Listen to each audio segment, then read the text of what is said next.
Good morning. Happy Thursday. Sip of coffee. So the stuff that we've been talking about, these ways to deal with PTSD, understand that when any therapy works, this is how it does. When any therapy is effective, what it does is it changes your relationship to an event. Now, sometimes it can take a super long time for that to happen. And the argument here when you talk to NLP people is, the average therapy takes 7 years in order to work. And the question is, why wait so long? I mean, you can sit there and analyze what's been going on for all of this time, or you can get to the root cause of what happened and how you got there and then change it. Now, dog needs to go outside. Now, analyzing has its benefits. I mean, it does. Once in a while, by analyzing, you actually learn something that is effective. And you look back and you go, okay, that was actually a good idea. That was actually good for me to learn. But you can change your relationship to the event now and have that change happen in a heartbeat. And then you can still analyze. And I've actually done this personally. So, we can sit there and lay on the couch and have the doctor ask us, well, how do you feel about that? Well, how do you feel about that? Well, how do you feel about that? Well, how do you feel about that? Or, the difference between that and life coaching is the life coach is more direct. Well, why do you feel that way? Well, what happened that you got that way? You can get right to the point of it. And then if you have the life coach that's also the NLP person, we can go ahead and reprogram ourselves now, feel better about the situation, and then learn how we got there so that we don't do that again, or that we at least understand how we got there and why. And then if something like that does happen again, we know how to get back out of there. So that's the difference between all of this stuff. And then, of course, if you go to the actual psychiatrist, what they do is they give you medication. Now, not saying that some people on medication don't need the medication, but personally, and I am not a physician at all, I think we're way over medicated in this country in a lot of different ways. And there's ways that you can do this stuff and manage it where you don't need that at all. Your choice. The point of all of this is you control your outcome, and so it's your choice as to what you do. And what we're doing is we're giving you the options. So there's another thing that you can do. You can actually go back if you have an event that you just, we learn from mistakes.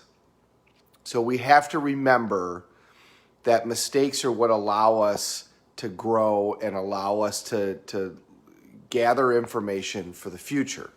But let's say that you've got one that just really, really bothers you. Okay, you made the mistake, you've learned the lesson, you understand, but it still really bothers you. Well, you can actually go back and rewrite your own history. And if you've never done this in your life, you probably know somebody.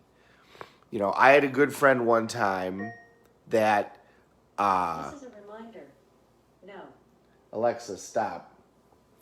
I had a good friend one time that I was talking to about this idea. And he realized as he was sitting there talking to me that he had done this to himself. He had gotten into a car wreck when he was a kid. And when he was in the car wreck, the person who was driving didn't have a driver's license. And they were kids, they were 16, and he did. So he had told everybody that he was driving so that his friend didn't get in trouble. As I was sitting there talking to him about these techniques, because he was asking me about what I learned at these events and what I've learned, in the trainer program, he suddenly realized that he actually wasn't driving that vehicle.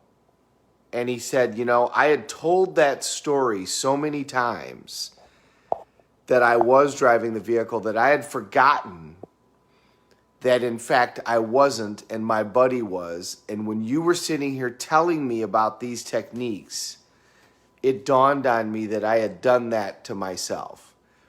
he had said that story so many times that it became his reality.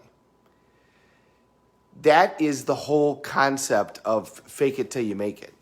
That's that whole concept. If you put forth this idea in your head long enough, that's why we do incantations, but we do them with emotion.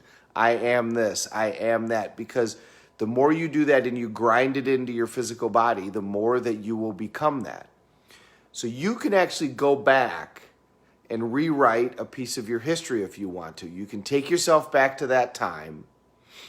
And a good question to ask yourself is, if I knew something then that I do now that would have helped me through this process, what would it be? Or if I had a skill then that could have helped me through that process, what would it have been? And then go back in time to before that event, give yourself that skill or that piece of knowledge or whatever, and then play that event again and again and again with you, with that piece of information, and then change the event because you would now have this skill or this piece of information, so you would operate differently, and then take it forward. What would that mean for who you were now? And take it all the way to where you are today. And do it again and again and again and again. And then put yourself in a peak state and then do it again. And put yourself in a peak state and do it again. Go for a walk or go for a run and do it again and again and again and again. And if you do this with a lot of emotion, a lot of intensity, and the more emotion and intensity and the more you use your physical body, that will become the new reality in your head. And what happened previously in your previous response to it will drift away. And the more you do it, the more it'll become reality. We create our own realities.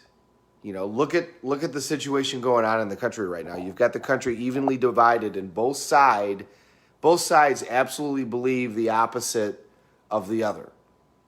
And they both can't be right. One's wrong, one's right.